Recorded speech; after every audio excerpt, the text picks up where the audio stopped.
Jadi Feby mau nanya Pak, misalnya nih ada sebuah gudang yang terjadi kebakaran. Nah di dalam gudang itu terdapat beberapa klien, gak cuma satu, ada banyak klien. Nah terus kan kalau misalnya gudang itu memakai asuransi konvensional, berarti kan berlaku prinsip 4 dan 5 ya Pak, yang subrogation sama contribution ya Pak. Nah tapi kalau misalnya gudang tersebut memakai asuransi syariah itu gimana? Berarti dia mendapatkan dari bantuan sosial atau gimana ya Pak? Oke, bagus. Feby tanyakan kalau misalnya terjadi kebakaran dalam satu gudang, dalam itu banyak gudang umum ya, banyak barang-barang orang lain yang ada dalam gudang itu. Lalu bagaimana penggantian asuransinya jika terjadi? Oke, mungkin agak saya jelaskan gini. Kalau gudang itu diasuransikan bangunannya, maka yang berhak mendapat penggantian adalah pemilik gudang.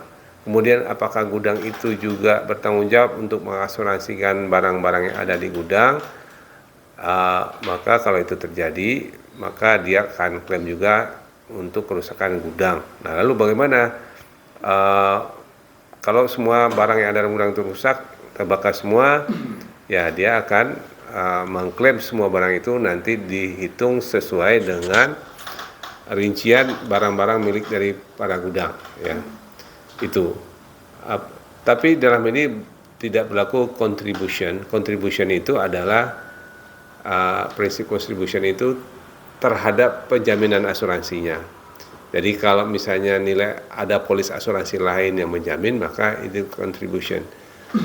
Itu.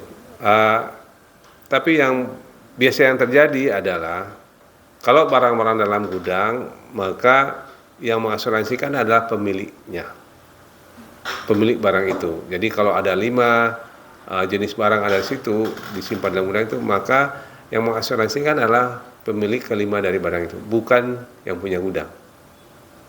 Biasanya isinya itu diasuransikan oleh pemilik gudang. Kayak klien kita ondulin di dalam gudang barangnya, yang mengasuransikan adalah pemiliknya, klien kita ondulin, bukan oleh yang punya gudang. Ya, dan biasanya kalau iya, nah akan berlaku gudang itu nanti akan dapat subrogasi. Jadi bukan kontribusi.